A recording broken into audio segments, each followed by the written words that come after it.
sekarang kan Pak Ahok lebih memilih jalan parpol nih untuk menjadi gubernur DKI. Sebersih kecewa. Jalur parpol. Iya, jalur. Iya, sebenarnya sih nggak ada masalah ya, cuma jadi mubazir ngumpulin kartu KTP-nya buat apa? Tapi menurut aku sih kadang-kadang Pak Ahok ini karena mungkin didesak oleh parpol untuk mendukung dia, tapi menurut aku kadang-kadang Pak Ahok itu, maaf kata, dia itu kurang bisa berprinsip gitu kan. Ya, mungkin itu juga menjadi sebuah kekecewaan begitu ya dari warga Jakarta yang sudah menyerahkan fotokopi KTP-nya untuk mendukung Basuki Cahayapurnama atau Ahok sebagai Gubernur DKI Jakarta di Pilkada DKI 2017 nanti. Tapi apa mau dikata, Pak Ahok sudah memutuskan akan melalui jalur partai politik. Kita sudah kedatangan satu orang narasumber lagi pemirsa di Talk Tua News pada malam hari ini, ada Mas Arman Salman. Selamat malam. Salam, mohon maaf. Seorang pakar politik begitu ya. Selamat malam, terima kasih sudah hadir walaupun terlambat, tapi kita belum sampai terlalu jauh kok dalam perbincangan ini. Ya.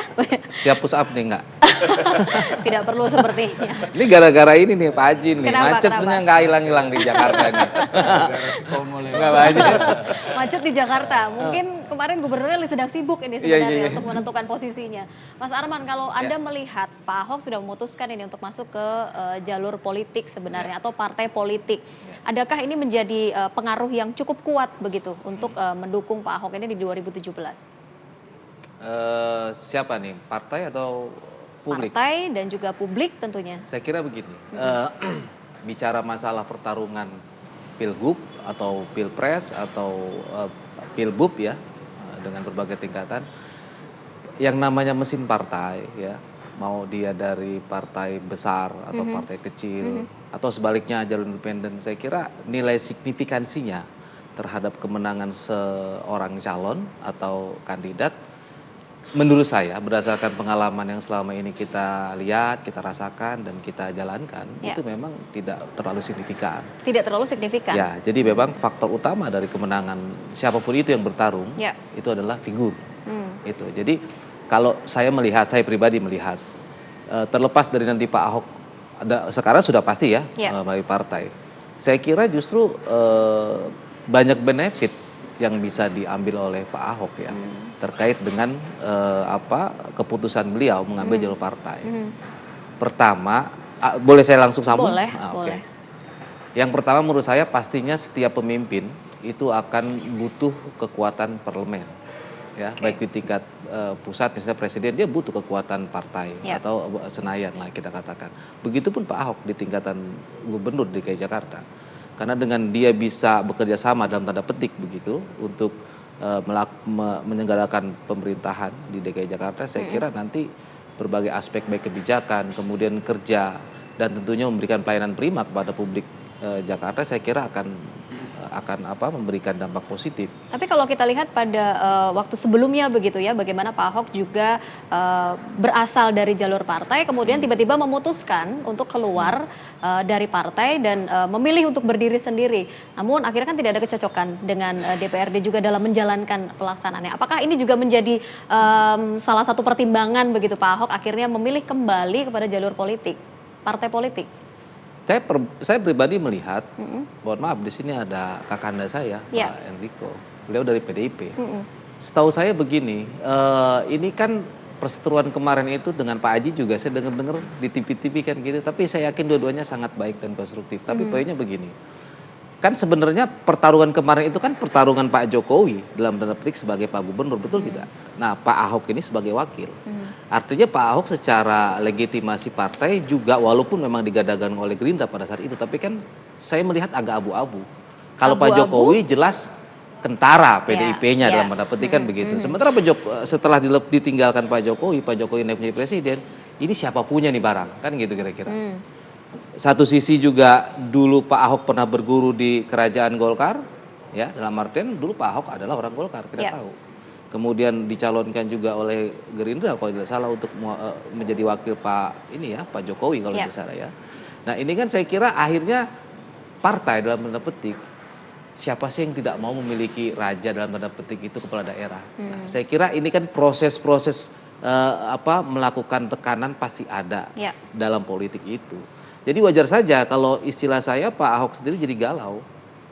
Galau, dia mau kemana bingung serba salah sehingga terjadilah gesekan-gesekan itu. Sebenarnya gesekan politik yang saya lihat. Toh Jakarta pembangunan terus jalan.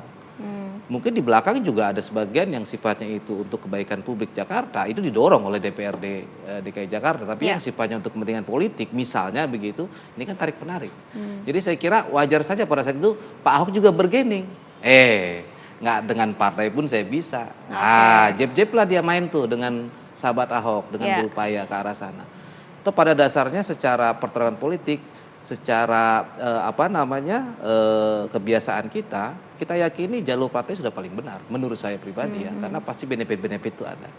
Mungkin lain cerita dengan pandangan para senior saya. Iya, saya coba ke Pak Haji Lulung kalau begitu. Tapi kalau dari kacamata Anda nih, perkiraan, kenapa sih tiba-tiba Pak Ahok akhirnya memutuskan dengan partai politik begitu? Apakah memang dengan teman Ahok atau mungkin dengan relawan yang lainnya ada rasa kebimbangan atau seperti apa? Kalau dari kacamata Anda saja. Iya, kalau kita melihat semangat Pak Ahok sangat luar biasa ketika dia memutuskan jalur independen. Ya. Kemudian dia mengerti pada uji coba verifikasi internal pada waktu 3 minggu yang lalu di tempat kantornya teman Ahok itu, rupanya ada beberapa nama-nama yang telah memberikan fotokopi itu diverifikasi lewat telepon. Kemudian dia bilang saya tidak pernah mengirimkan atau memberikan KTP untuk dukungan Ahok. Nah, kemudian ini tadi mulai galau dan ada persyaratan yang sangat artinya banyak membebankan dia. Dan Pak Ahok tuh bukan tidak percaya diri menurut saya. Tadi saya katakan sah-sah saja dia melakukan retorika, propaganda terhadap persoalan kiat politik tadi. Ya. Kembali lagi saya bilang, yang pertama konsisten, yang kedua Pak Ahok ini kembali kepada jalan yang benar. Karena kenapa? Kemarin Pak Ahok mengeneralisir itu DPRD. Kenapa saya katakan kembali ke jalan yang benar? Coba kami belum pernah lupa barangkali ketika Pak Ahok mengatakan DPRD itu yang isinya barangkali secara kelembagaan itu adalah dari beberapa fraksi. Ya, fraksi itu meliputi beberapa partai. Kemudian mengatakan DPRD adalah Dewan Perampok Rakyat Daerah. DPRD tolol, maling dan seterusnya barangkali ya. Iya, artinya begini. Artinya itu kan harus dibuktikan kebenarannya itu ya. Okay. Makanya saya katakan sudahlah ya, kalau kita mau bicara konsisten, memang penyelenggaraan yang dilakukan pemerintah hari ini. Makanya tadi pagi ada orang yang mengatakan pada saya, Pak Haji siapa sih sebenarnya? Ketua partai atau memang orang DPRD? Saya katakan saya penyelenggara pemerintahan DKI, karena dalam Undang-Undang 27 tahun 2009 itu jelas bahwa pemerintah daerah adalah DPRD dan pemerintah daerah. Ya, kemudian kalau itu dilakukan sekarang Pak Ahok mengatakan memutuskan jalur independen, yang menurut saya ya tidak konsisten. Kemudian memang sangat menarik ya, ada berita terakhir ini ada Pak Ahok satu mobil ya berangkat. Saya baca di media, tapi kebenaran itu saya nggak tahu lah ya. Ada upaya-upaya pendekatan Pak Ahok kepada PDIP. Saya yakin proses yang dilakukan oleh PDIP melalui mekanisme pendaftaran itu ya memang harus dilalui. Tidak mungkin ya. Kemudian karena saya salah satu orang yang daftar, tidak mungkin ada orang yang diprioritaskan ya, misalnya diistimewakan, tidak mungkin lah. Artinya jadi semua PDIP harus tahapan PDIP juga saya pikir tidak mau kehilangan marwah, karena di bawahnya itu sangat banyak mengharap ya, artinya mengharap benar mekanisme dijalankan, peraturan dijalankan, kemudian PDIP juga harus konsisten. Ini menurut kami yang sudah mendaftar dan jujur. Hari ini memang rakyat menunggu PDIP, jujur saja. Ya. Ditanya dong kemana? Ya bukan ke Ahok barangkali. Tapi masih terbuka peluang loh, karena tadi kan nomor 3 katanya masih ada peluang begitu ya, walaupun sampai sekarang. Ini rakyat, saya bilang itu mengharap banyak gitu. Tapi kalau boleh disinggung sebenarnya PDIP ini akan mengarah kemana begitu ya? Apakah memang juga tetap berharap nih kepada Pak Ahok untuk bisa berlabuh sebenarnya ke PDIP? Nanti kita bahas ya Mas Eriko ya, setelah kita break terlebih dahulu. Dan nanti di segmen berikutnya pemirsa kita juga akan mencoba untuk berbincang dengan ahli hukum begitu ya dari teman Ahok, ada Andi Syafrani, karena tidak adil kalau kalau hanya berbicara dari sisi kita juga, tapi kita tidak mendengarkan seperti apa sebenarnya teman Ahok. Apakah juga kecewa seperti layaknya warga Jakarta yang sudah mengirimkan fotokopi KTP-nya? Sesaat lagi di Talk to iNews.